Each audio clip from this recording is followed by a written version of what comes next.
24 years ago that I started graduate school, and it was then that I found my people, counselors. People who care about our emotions, our relationships, our connections to ourselves and each other and the world around us.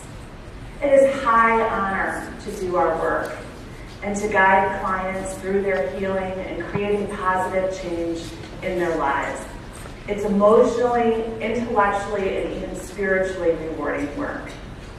In a world where sometimes difficult, scary things happen, mass shootings, school shootings, Fred Rogers had said, look for the helpers in order to keep our faith in humankind. Well, we are the helpers.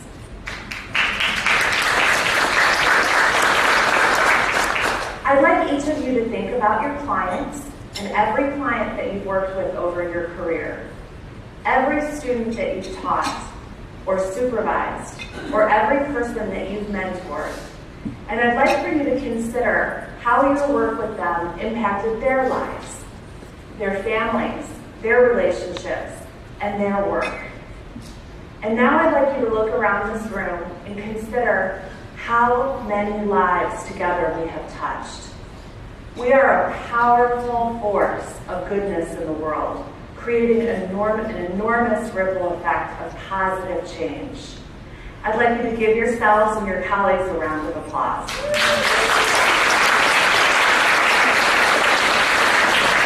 And now as leaders, we can bring our counseling goodness to a whole new level, advocating for our profession and for the clients that we serve, and for social justice for all. Thank you for your important work, and thank you for your interest and willingness to serve in leadership in this important profession. And thank you so much for inviting me to share with you today some of my thoughts about how we can apply our counseling skills to leadership. And we can do this in our work, in our families, in our communities, and in this great profession. Self-awareness. Leadership requires some self-awareness. I remember my first ILT 4 years ago. I was in a buffet line and I was talking with a counselor from Arkansas, and I said, gosh, I just love hearing everybody's accents. And the counselor across from me said, well, what about your accent? And I said, my accent? Well, I don't have an accent. And a counselor from Maine, Terry Mitchell, some of you might know him, imitated my Midwestern twang, and he said, Chicago thinks she doesn't have an accent. It's important for us all to have some self-awareness as leaders. We all are works in progress. We all repeat what's familiar. And because we as counselors are our tool, I'm really passionate about us all continuing to do our own personal work, whether it's in our own counseling, consultation, supervision, and continued training like this to work on our own self-awareness. I believe we can only guide our clients as far as we have traveled ourselves in consciousness. It's time for us today to give ourselves permission to let go of any patterns that we are repeating that are no longer serving us. Perhaps it's making ourselves small so that we're not threatening to others. Perhaps it's detrimental caretaking at the expense of our own well-being. I'd like to ask yourself, what is keeping you from being your best self and being the greatest leader that you could be? And get some support and help for moving through that. I love this quote from Lao Tzu. He said, he who knows others is wise, he who knows himself is enlightened. The next emotional tool we're going to talk about is presence. Mary McDonald said, we have to get back to the beauty of just being alive in the present moment. In our work, we see that many people obsess about the past, they second-guess things, or they're worrying about the future, when peace can be found in the present moment. And we must remember that as leaders, to be present. We make the best decisions when we're firmly grounded in the present moment, when we're in the here and now, that we're not reactionary, we're in a neutral place. It's much easier. Have any of you seen Will Smith's videos about fault versus responsibility? They're awesome. They're going viral. I encourage you to check it out. He says, you know, it's not your fault if your father was an abusive alcoholic, but it's damn well your responsibility what you're going to do about it. And as leaders, we must take responsibility for ourselves, for our words, for our actions, for our choices, and our commitments. Positivity. Gandhi said, man is but the product of his thoughts, what he thinks he becomes. We know from cognitive behavioral therapy that our thoughts often precede our emotions and our behaviors. We all have an inner critic, that voice in our head that makes us feel small and puts us down and fuels a negative spiral of self-sabotage. And we often speak to ourselves as we would speak to no other. Sometimes we say things to ourselves like, I'm not good enough, I'm not deserving, gosh, I could never do that. It's time for us to change these self-limiting beliefs. I think that we often set our own ceilings. In my work with my clients, sometimes they'll tell me that they're going for a promotion or a new job, and I'll ask them, well, do you think you're going to get it?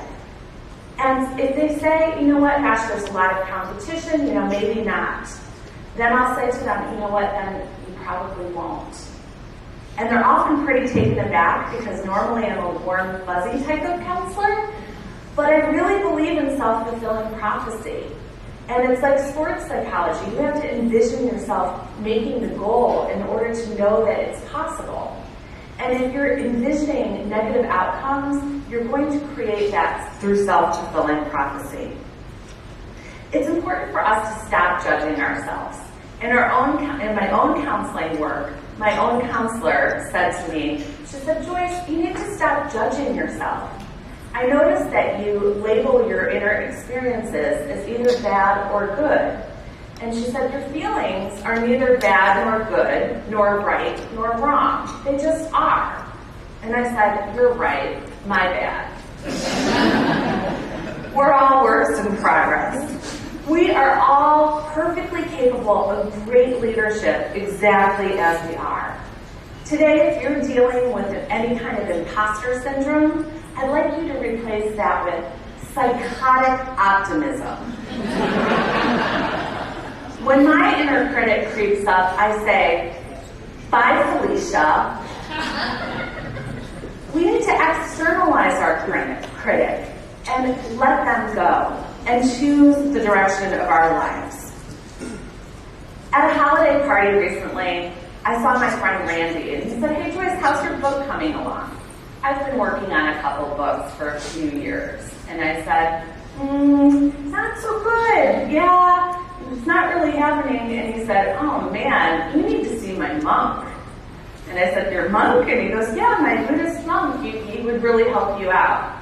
And I thought, well gosh, I can use all the help I can get. I'm going to make an appointment and go see this monk. So I did. And he was not the Tibetan-looking monk that I was imagining. He was a nice Jewish man living in an affluent suburb of Chicago, wearing a black t-shirt and jeans. He had just retired from his big job at Accenture to focus on his practice. And within moments of speaking with him, I knew I was talking with one of the most highly intelligent people I'd ever met. He was drawing pictures, diagrams of how science meets spirituality. And we sat down and I started telling him about my book and how I was stuck. And he listened to me for a while, and then he said, I have your answer. And my heart was pounding, and he grabbed a piece of paper, and he wrote something down, and he handed it to me, and I was like, oh my goodness, he's going to give me the answer to everything. And it said,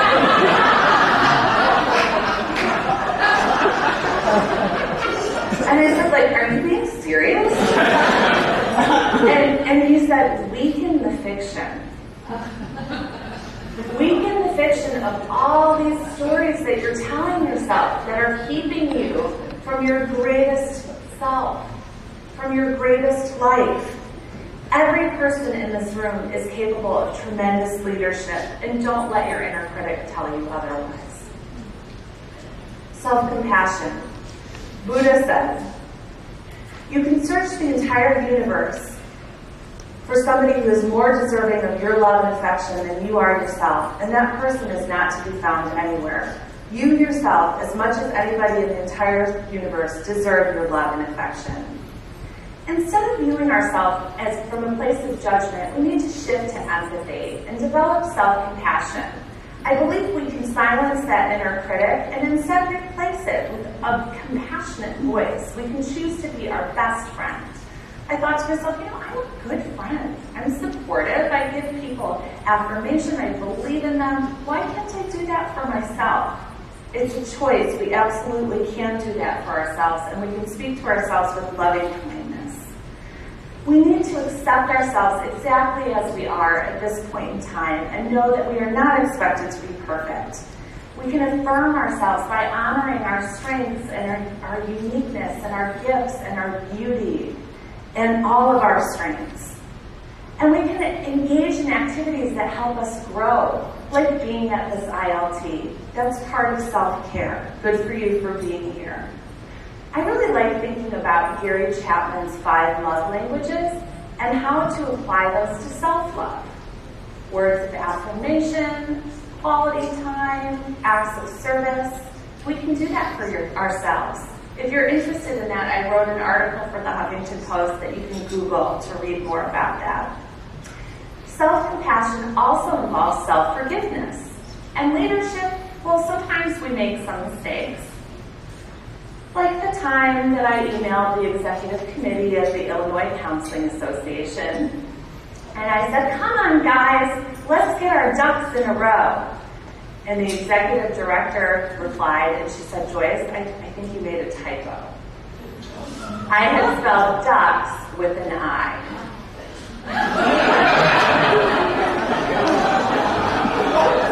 Leadership has lots of opportunities for self-compassion and self-forgiveness. Balance. No one on their deathbed ever said, I wish I spent more time at work. We all play multiple roles in our lives. You may have a full-time job, a part-time practice, a board position, not to mention your family, your significant other, and your friends. Work-life balance is really challenging. I do some supervision and consultation at Northwestern, and this year I had about 8 students comment to me how worried and concerned they were about their faculty emailing them at 3:30 in the morning. We need to set better boundaries, time boundaries with our work, or we're going to burn out. And we need to unplug from technology. Turn off your phone when you're eating your meals. Be mindful. Take a break. Turn off your phone before you go to bed. Have some time for yourself. Unplug when you go on vacation. It's super important for our self-care. When I was starting my group practice, Urban Balance, I went and saw a career counselor. And I said to her that I was confused because I knew that being a mom was my greatest honor and my greatest, most important role in life. But I also really love my work and I wanted to start a group practice. And she said, Joyce, you must always plan your career in the context of your life and not the other way around. And so I started Urban Balance with the intention of work-life balance, that I would only work school hours, and I would provide referrals and office space and billing services for other counselors who would work evenings and weekends. And it's been the mission of our organization, and we ended up hiring now hundreds of counselors who are looking for flexible part-time work. We must all work and strive for work-life balance. Self-care. Nourishing yourself in a way that helps you blossom in the direction you want to go is attainable, and you are worth the effort. Self-care is not selfish. Self-care is essential. We all think about the oxygen mask analogy when we're on an airplane. You have to take care of yourself first, otherwise you're of no use to anybody else. I sometimes ask myself, would I feed my daughters what I ate yesterday? Maybe not. We must treat ourselves the same way that we would treat somebody who we love very, very much. So making sure we get enough sleep, enough fun, enough good nutrition, leisure, rest, balance, connection with others, exercise, hydration. This is all very important. And it's important for counselors. I'm particularly concerned about how sedentary our profession is. And you know, they say that sitting is the new smoking. And so it's harmful to our health. And so we need to think about how we can remain active. I've started taking all of my conference calls on a walk. And it's helped me get a lot more steps in. I have a colleague who works with resistant adolescents, and she takes them for a walk around the pond, and suddenly they're talking. So think about how you can increase your activity. Think of one thing that you can do for yourself today. I had a client who was really stressed out in her session a couple weeks ago, and I said, hey, before you leave, I want you to tell me 5 things that you're going to do for self-care between now and our next appointment.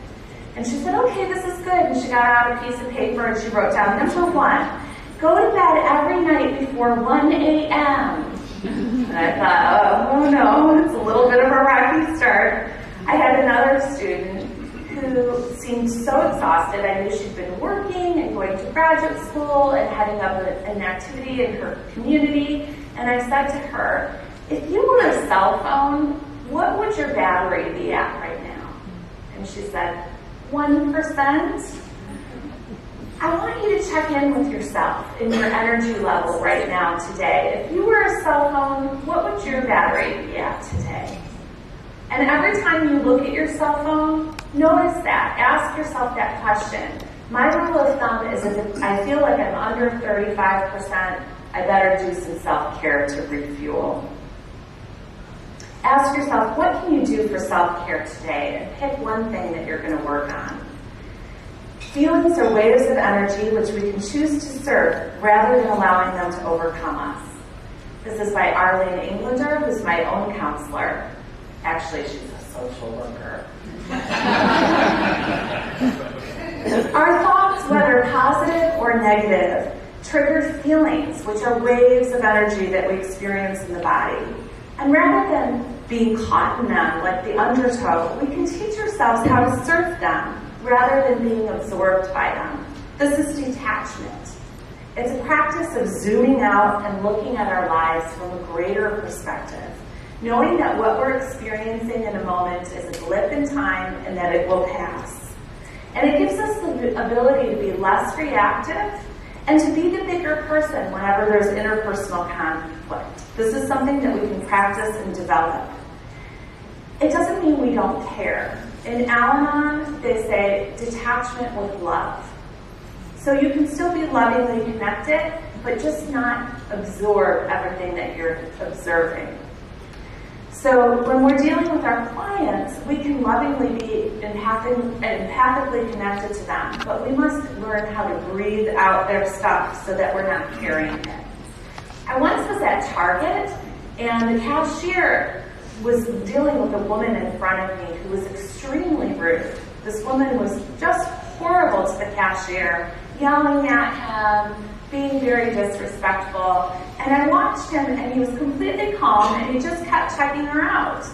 And when it got to be my turn, I said to him, like, wow, that was really impressive. I'm so sorry that that woman treated you that way. And I was really impressed with how you handled that. How did you do that? And he said, I don't let anybody in my head who isn't paying rent. In order to detach, we can detach from the need to be right. We can be the bigger person, let go of trying to be in control of everything. We also need to detach from our fears. I call it fear, uncertainty, and doubt. FUD. We don't want FUD to control our lives. And part of detachment is detachment from fear. And part of growth and leadership and doing new things is moving through our fears. I think of one of the first times that I did a television segment for ABC. Ironically, it was on stress management, and I was a total stress ball. I did 0 of the things that I was recommending in the segment before the segment. Barely had a wink of sleep the night before. And the producer mic'd me up and said, Joyce, how are you feeling? Are you ready? And I said, I'm great, absolutely. And the sound guy said, yeah, well, actually, I can hear your heart pounding through the microphone, so we're going to have to move it. Sometimes we have to fake it till we make it, until we get comfortable with that new comfort zone. Gratitude. He is a wise man who does not grieve for things he has not, but rejoices for what he has. We must each look at the good parts in our lives to practice gratitude. I remember a president of the Mental Health Counseling Association that started each of her meetings giving thanks to each person sitting at the table and recognizing them for their important contributions. This set the tone positive. Great leaders motivate and inspire others. It's important to keep a gratitude journal and think about all the things that you're grateful about for this work. I'm grateful for this community, our ACA family. I've left you with a lot of quotes today, and I'm going to leave you with my last one, which is my own. And it is, success is to live openly, authentically, and lovingly in alignment with the highest good of self and others, and to the greatest extent possible. This ILT, may our minds be conscious, our hearts open, and our spirits dance with joy. I wish you all great success in your leadership. Thank you.